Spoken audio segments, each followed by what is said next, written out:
Con esta pregunta vamos a repasar el diagnóstico de embarazo. Es algo bastante sencillo, pero si os dais cuenta en este caso clínico que nos presentan, en la respuesta sobre todo lo que nos va a decir cuál es la respuesta correcta es ese matiz que le dan al diagnóstico de gestación. Si os dais cuenta, están hablando de acerca de un diagnóstico de precocidad, un diagnóstico de certeza, y eso es lo que debemos matizar. En este esquema que os presento, como veis, el primer diagnóstico que vamos a hacer, y por tanto el diagnóstico de precocidad de ese embarazo, es la determinación en sangre de la HCG. Esta se va a hacer positiva en el momento en el que exista la implantación del embarazo, más o menos correspondiendo a una tercera semana de amenorrea.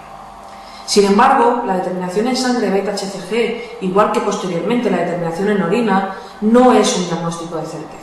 ¿Por qué? Porque disponemos o existen falsos positivos y falsos negativos. Si bien es cierto que no son muy frecuentes, existen y por tanto nunca podremos asegurar que se trata de un embarazo. Uno de los ejemplos más sencillos en el que podéis entender este falso positivo es, por ejemplo, un tumor ovárico productor de HCG. Nos daría una determinación positiva en sangre e incluso una determinación en orina positiva y, sin embargo, no habría o no existiría una gestación como tal.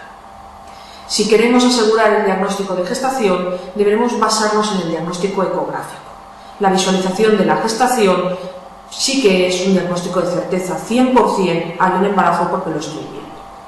En este esquema, como veis, por ecografía seremos capaces de visualizar imágenes sugestivas de gestación, como la vesícula gestacional, los ecos embrionarios iniciales, pequeñitos, empezando sin latido cardíaco y posteriormente la visualización del latido cardíaco dentro de esos embriones entre la cuarta y la quinta semana. Habitualmente el diagnóstico de embarazo, por economía, por accesibilidad, suele ser la determinación en orina. Esta determinación en orina de beta-HCG no se va a hacer positiva hasta la quinta semana de amenorrea. Y si volvemos a la pregunta que hemos hecho, la respuesta falsa es la respuesta número 2. ¿Por qué? Porque la beta-HCG, como ya hemos comentado, no nos da un diagnóstico de certeza, mientras que la ecografía transvaginal pues sí que nos va a permitir hacer ese diagnóstico de certeza. ¿Existen diferencias entre la ecografía transvaginal y la ecografía abdominal? Pues sí. No en la imagen en la que vamos a poder observar, sino en el momento en el que la vamos a observar. La resolución de la ecografía transvaginal es mejor, por lo cual las imágenes aparecerán una semana antes que cuando hagamos una ecografía con la sonda abdominal, que tiene peor resolución y que por tanto nos costará una semana visualizar lo mismo que podemos visualizar con la ecografía transvaginal.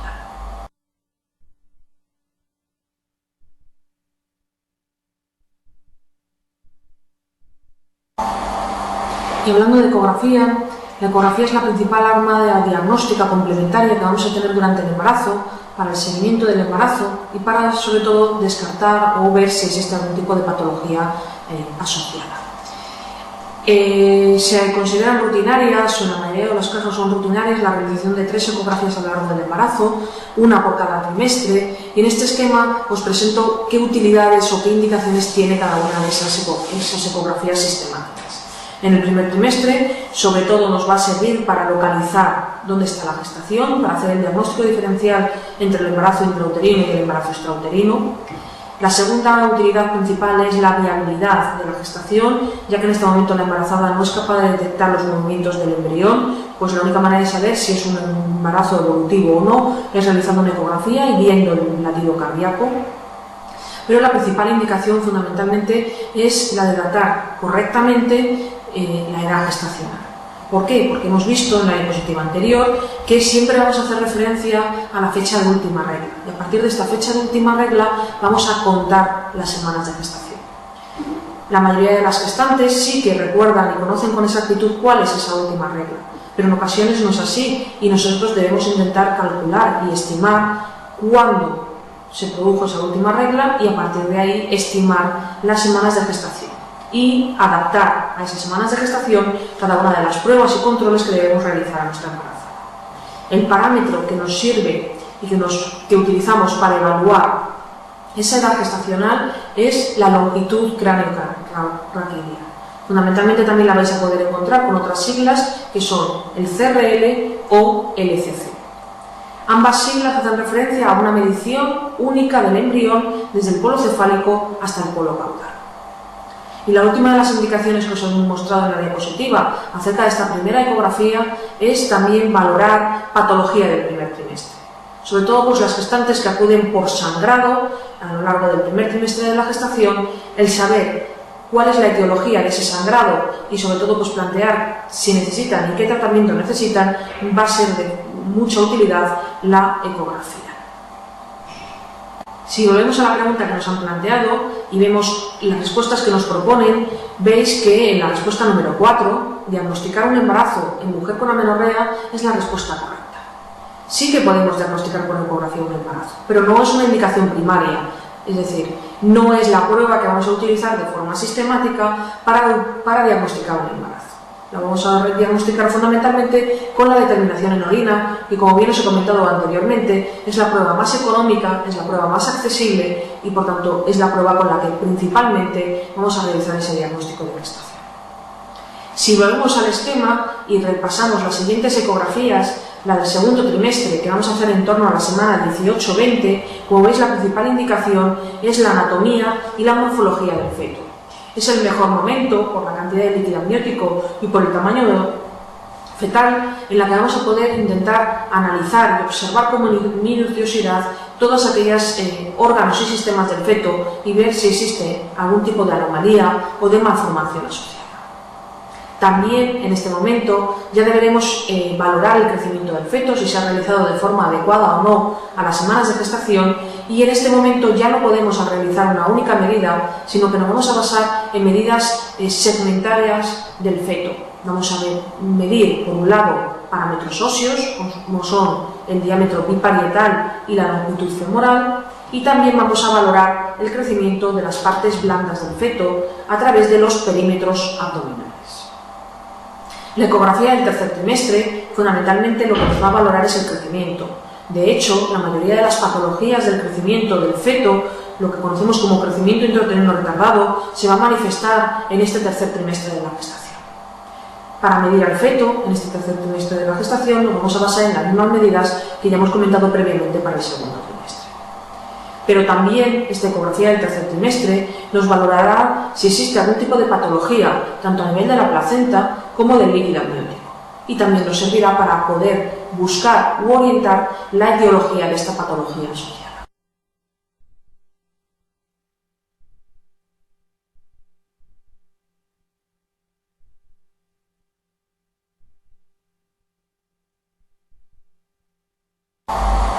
En esta pregunta que nos plantean en modo de caso clínico, nos están preguntando acerca del screening bioquímico de las cromosomopatías. Y en primer lugar, lo que quiero que tengamos claro es el concepto de screening. Screening van a ser técnicas no invasivas para la gestación, por tanto, probablemente simplemente pruebas que realicemos a la paciente, a la gestante, que intentan calcular o estimar el riesgo de que esa embarazada tenga un hijo con cromosomopatía. Y en función de ese parámetro, de ese valor que es puramente estadístico, ver si realizamos o no una prueba invasiva, que ya supone un riesgo que se puede complicar y que solo lo realizaremos en aquellos casos en los que realmente exista una sospecha importante de que haya una cromosomopatía asociada. Como métodos de screening tenemos en primer lugar el screening bioquímico, que como podéis ver en este esquema se puede realizar tanto en el primer trimestre como en el segundo trimestre de la gestación. Las sustancias que vamos a determinar en el screening del primer trimestre van a ser la determinación de beta-HCG y de proteína A placentaria.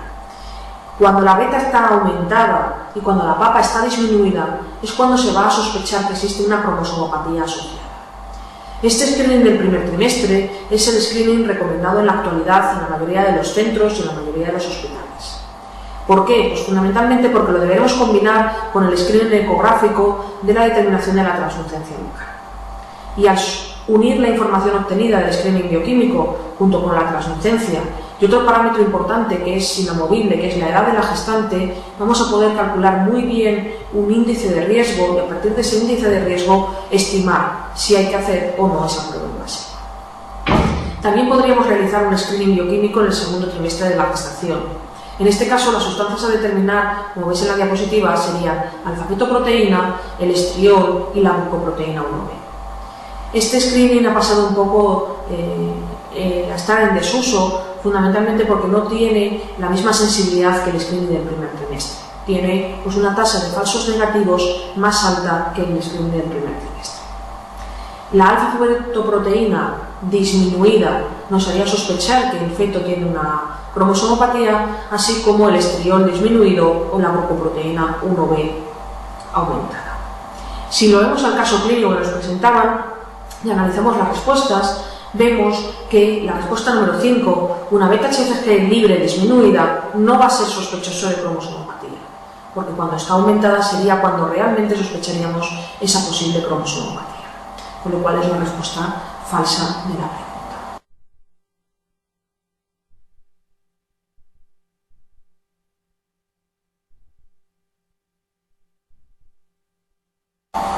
En esta otra pregunta también nos hablan de marcadores bioquímicos, pero daros cuenta que nos centramos en la alfa-fetoproteína y en esta ocasión nos están preguntando sobre la elevación de la alfa-fetoproteína. Y como veis nos plantean que qué malformación asociada encontraremos. Y es eso lo que quiero que recordéis. Cuando encontremos elevaciones de la alfa-fetoproteína no hay que pensar que puedan haber cromosomopatías asociadas, sino fundamentalmente anomalías morfológicas del feto. La más probable, porque es la más frecuente, son los defectos abiertos del tubo neural. Por eso la respuesta correcta es la respuesta número 4, el mielomeningocele. Pero no es un marcador específico. De hecho, hay otras malformaciones que pueden aparecer, aunque son menos frecuentes y menos probables. De ellas, como veis en el esquema, también tenemos los defectos de la pared anterior del abdomen, a modo de enfalocele o incluso gastrosquisis. También tenemos alteraciones digestivas, como puede ser una atresia duodenal o una atresia esofágica, y también los riñones poliquísticos podrían aumentar la producción de alfa-fetoproteína y que esta la encontráramos aumentada en la gestante.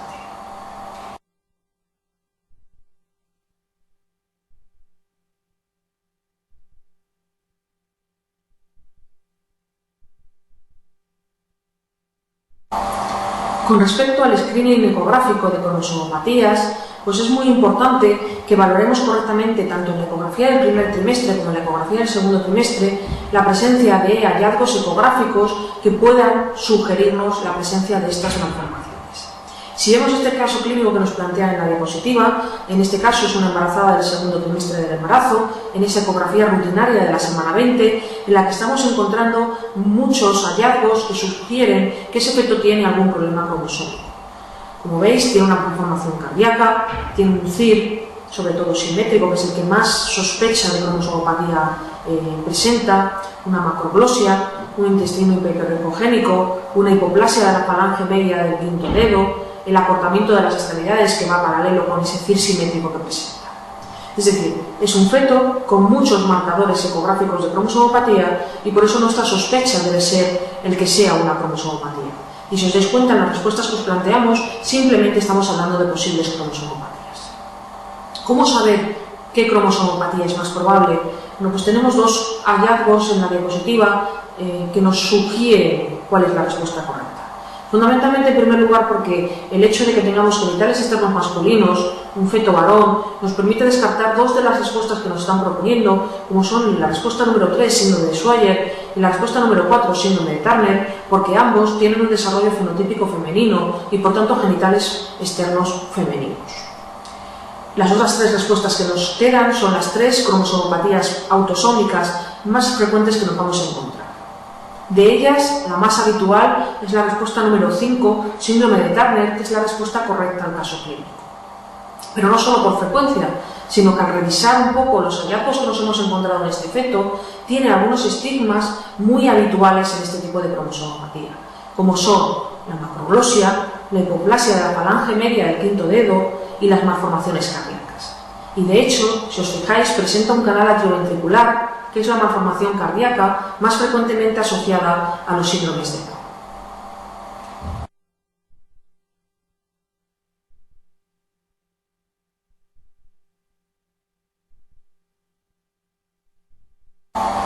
Este otro caso clínico que nos presentan también habla del diagnóstico de cromosomopatía, pero aquí ya nos centramos en las pruebas invasivas y por tanto las pruebas que efectivamente nos van a permitir hacer un diagnóstico de cromosomopatía. Nos presentan una gestante que entre sus antecedentes tiene fetos fallecidos por una inmunodeficiencia, que es un defecto conocido hereditario en la familia. Y nos pregunta acerca de qué prueba es la que mejor nos va a permitir hacer este diagnóstico de enfermedad hereditaria que presenta la gestante. Si nos fijamos en las diferentes pruebas invasivas que disponemos, tenemos tres: la biopsia corial, la amniocentesis y la foliculocentesis. En esta tabla resumimos las principales características de cada una de las pruebas y, si os fijáis, la única que nos permite hacer un diagnóstico molecular es la biopsia corial. Por tanto, es la respuesta correcta a nuestro caso clínico. Pero vamos a aprovechar para repasar fundamentalmente otras de las características de estas pruebas invasivas. En primer lugar, y esto hay que tenerlo siempre en cuenta porque en ocasiones vamos a estar limitados por la edad gestacional, recordad cuál es el rango en el que podremos realizar cada una de estas pruebas invasivas. La biopsia corial se podrá realizar entre la 8 y la 12 semana del embarazo, la amniocentesis entre la 12 y la 16 y la foliculocentesis a partir de la semana 18 y, por tanto, la técnica de elección para gestaciones de edad avanzada.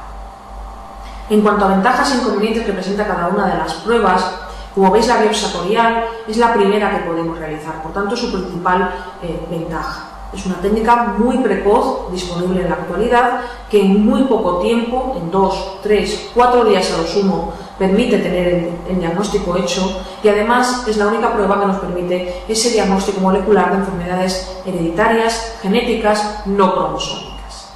Sin embargo, su principal inconveniente es la tasa de abortos y de mosaicos que presenta. Es la técnica que mayor porcentaje de complicación tiene. Dependiendo de las series que uno pueda consultar, puede oscilar entre un 4 o un 5%. La amniocentesis, su principal ventaja es la seguridad. Hoy por hoy es la técnica más segura, es la que el menor porcentaje de pérdidas va a asociar, que está en torno a un 0,5 o un 1%. Sin embargo, su principal inconveniente es el largo periodo que necesitamos para obtener los resultados, ya que en la amniocentesis solo vamos a conseguir una cantidad de líquido amniótico desde la que vamos a aislar algunas células fetales que deberemos cultivar y, a partir de ese cultivo, hacer un cariotipo, con lo cual demorará nuestro diagnóstico entre 3 o 4 semanas dependiendo de la respuesta de ese cultivo celular. Y por último, la foliculocentesis, aparte de ser una prueba con unos resultados bastante rápidos, la principal ventaja que va a tener es que permite también hacer tratamiento. No solo es una técnica diagnóstica, sino que nos permitiría administrar diferentes tratamientos, como sangre, fármacos, al feto, al mismo tiempo que realizamos un correcto diagnóstico. El riesgo de aborto asociado a esta foliculocentesis es un riesgo intermedio. No es tan alto como el de la biopsia corial, pero sí que es más alto que el de la amniocentesis. Dependiendo de las series, en torno a un 2, un 3%.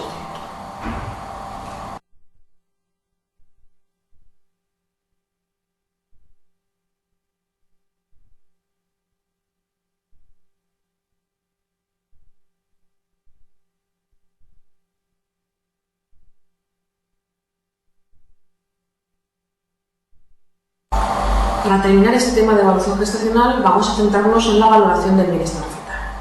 En este caso clínico que nos plantean, nos presentan una embarazada dentro del periodo de dilatación que está monitorizada de forma continua y que en el trazado presenta alteraciones del mismo, a modo de variabilidad saltatoria y desaceleraciones variables, moderadas, con todas las contracciones. Ambos parámetros, considerados de forma aislada, tienen un pronóstico intermedio, pero al observarse de forma conjunta, y no solo con eso, sino con la presencia de un líquido amniótico meconial, tenemos una clara sospecha de que tenemos un sufrimiento fetal. Y como veis en este esquema que os presento, siempre que tengamos una sospecha de sufrimiento fetal, la técnica a realizar es la microtoma de sangre fetal y, por tanto, la respuesta correcta a nuestro caso clínico. Esta microtoma de sangre fetal nos va a permitir valorar exactamente cuál es el equilibrio ácido-base del feto y nos va a permitir decidir qué hacer con este caso. Siempre que tengamos un pH superior a 7,25, este será un pH normal y, por tanto, podremos tener una conducta expectante, seguir controlando a la embarazada y viendo si progresa adecuadamente el parto. Si el pH es inferior a 7,20, tendremos nuestra corroboración de ese sufrimiento fetal agudo y por tanto deberemos proceder a una extracción fetal inmediata. Para los valores prepatológicos, entre 7,20 y 7,25, en estos casos lo que deberemos hacer es esperar entre 15 y 20 minutos y proceder a una segunda microtoma de sangre fetal, que será la que nos permita ver si debemos terminar o podemos continuar con el parto. ¿Por qué esperar esos 15 y 20 minutos? Pues fundamentalmente lo que intentaremos en este periodo de tiempo es que el feto se oxigene adecuadamente. Si os dais cuenta, en el caso clínico, en el registro radiotocográfico también nos informan acerca de la dinámica uterina. Y esta gestante presenta una polisistolia uterina. ¿Qué quiere decir esto? Que tienen más de 5 contracciones cada 10 minutos. Es decir, tiene una frecuencia excesiva de dinámica uterina que puede hacer que el parto vaya más rápidamente, pero que sobre todo va a repercutir en la adecuada oxigenación fetal. ¿Por qué? Porque cuando el útero está contraído, disminuye el flujo uteroplacentario y por tanto cada contracción supone una fase de hipoxia relativa para el feto. Con lo cual, nos interesa que la embarazada tenga contracciones para que progrese su dilatación, pero que tenga un número suficiente, pero no excesivo, para que no repercuta en la oxigenación del feto.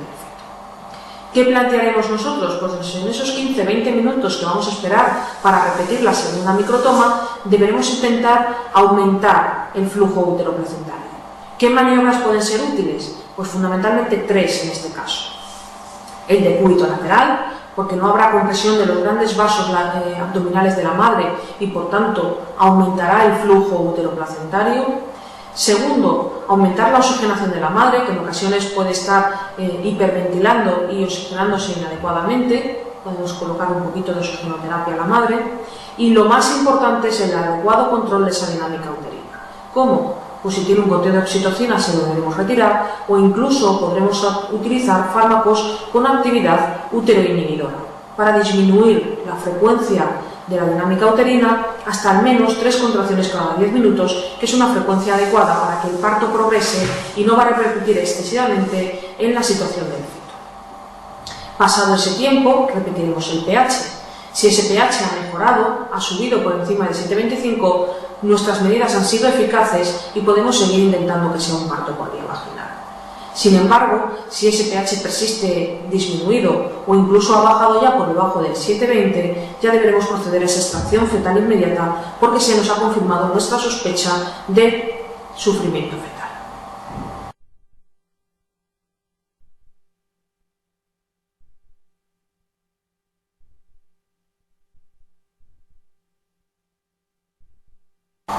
Este otro caso que presentamos en esta pregunta ya no es un control intraparto del bienestar fetal, sino que se trata de una embarazada en un control anteparto de bienestar fetal. Como bien veis, se trata de una paciente embarazada de 38 semanas, hipertensa, con tensiones elevadas, 160-120, que hasta ese momento había recibido controles normales. En la ecografía lo que nos detecta es la presencia de un CIR tipo 2 con un oligoamnios moderado y ya que se trata de un embarazo de alto riesgo, hemos procedido a realizar una fluxometría Doppler. Esta fluxometría Doppler es muy buena técnica de valoración del bienestar fetal y en función de los hallazgos que nos vamos a encontrar vamos a ver cuál es la conducta a realizar. Los hallazgos los vamos a poder clasificar en 4 estadios, desde el estadio 0, que es la normalidad, por tanto en estos casos el control es perfecto y no deberíamos tomar ningún tipo de medida asociada. El estadio 1, en el que vamos a constatar que hay una redistribución vascular y nos lo va a poner de manifiesto la presencia de un aumento del índice de resistencia o del índice de pulsatilidad a nivel de la arteria umbilical. El estadio 2 ya nos habla de un empeoramiento del estado fetal, en el cual vamos a encontrar ya una ausencia de flujo diastólico. Y por último, el estadio 3, el estadio de peor pronóstico, incluso se considera un pronóstico bastante ominoso, la presencia de un flujo reverso a nivel de la arteria umbilical.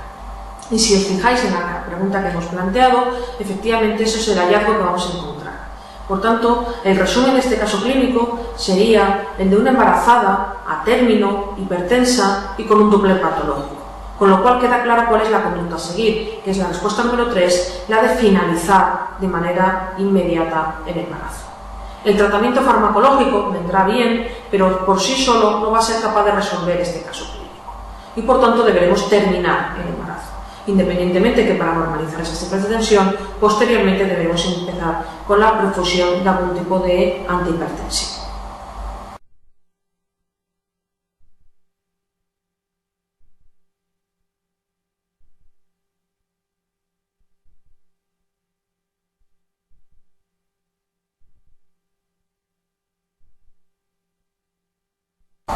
Y por último, un aspecto bastante frecuente, sobre todo en los controles del tercer trimestre, es encontrarnos discrepancia o alteraciones en el crecimiento del feto. Como veis bien, en este caso clínico nos presenta una embarazada que en la primera ecografía hay una concordancia entre la edad gestacional y los hallazgos ecográficos, pero que a lo largo del embarazo ese feto ha crecido menos, presenta una discrepancia, sobre todo a nivel del abdomen, mientras que los parámetros óseos son normales. Y nos preguntan qué hacer con esta embarazada. Y para saber qué hacer con esta embarazada, lo primero que tenemos que saber es qué es lo que tiene. Tiene desde luego un crecimiento intrauterino retardado, pero desde el punto de vista clínico podemos diferenciar en dos grandes grupos en función del aspecto o la morfología que va a presentar. Y lo más importante es que cada uno de estos tipos de CIR tiene una etiología, unas causas totalmente distintas y por tanto el planteamiento terapéutico va a ser totalmente distinto. El CIR tipo 1 es el más raro que vamos a encontrar en la clínica. Se denomina también CIR simétrico porque lo que vamos a encontrar es una reducción uniforme, homogénea de todos los parámetros de crecimiento del feto. ¿Por qué se va a producir? Pues fundamentalmente porque se va a alterar la capacidad de crecimiento del feto. La causa va a estar presente desde momentos precoces del embarazo, con lo cual se va a interferir en el crecimiento y en el desarrollo del feto. Por eso va a ser un feto pequeño, pero homogéneamente pequeño.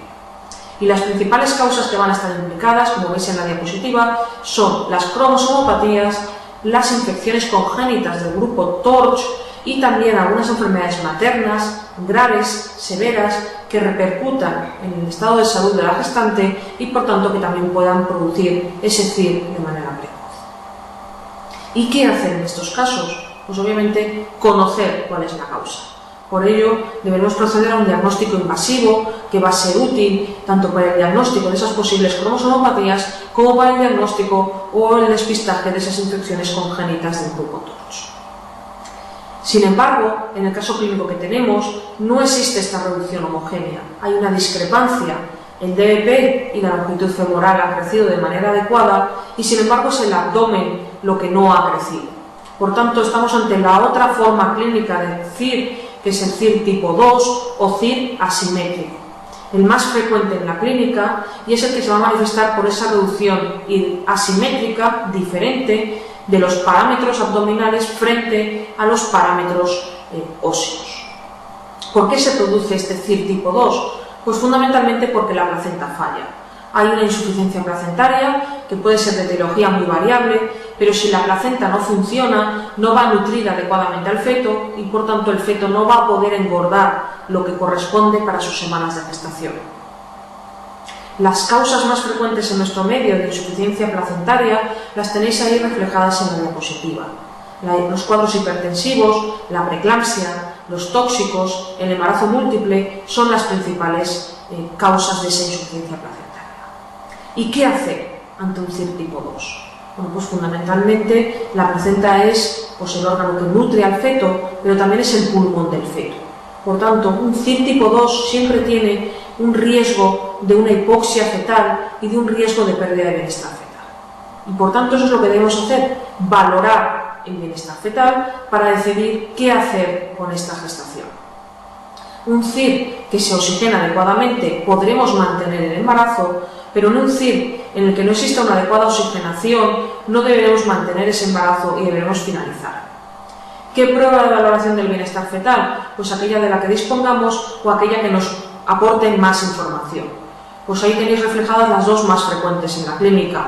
La fluxometría Doppler, que ya hemos repasado, por su ventaja de ser la técnica que más precozmente nos detectará el daño fetal, la alteración fetal, y la munición fetal no estresante por ser el control más frecuente, más habitual, por ser el más disponible en la mayoría de los centros, consultas donde se sigue una gestación. Con respecto al caso clínico que hemos visto, una vez que ya sabemos que tiene un CIR tipo 2 y por tanto descartar tanto la primera como la segunda respuesta, vamos a centrarnos en qué hacer con ese CIR tipo 2. La respuesta correcta es la respuesta número 3, valorar el bienestar fetal, evaluar el grado de afectación y posteriormente, en función de esa afectación fetal, decidir qué hacer con nuestro embarazo. Por los datos que tenemos, ni hay una clara sospecha de que ya hay un sufrimiento fetal y por tanto que debamos hacer una cesárea urgente, ni tampoco es posible hacer una amnioscopia, ya que se trata de una gestante de 32 semanas y por tanto, al ser una embarazada pretérmino, la amnioscopia está contraindicada. La amnioscopia es una técnica de evaluación del bienestar fetal que solo realizaremos en gestantes a término, a partir de las 37 semanas. ¿Por qué? Porque toda amnioscopia tiene un riesgo de que se rompa la bolsa al hacer la amnioscopia y por tanto estemos en un periodo gestacional en el que realmente importe poco esa rotura prematura de membranas. Si hacemos una amnioscopia, si se tratara de una embarazada de 32 semanas, de una embarazada de 37 semanas, si hacemos una amnioscopia, la presencia de líquido meconial sería claramente sospechoso de un sufrimiento fetal y por tanto una indicación de terminar el embarazo.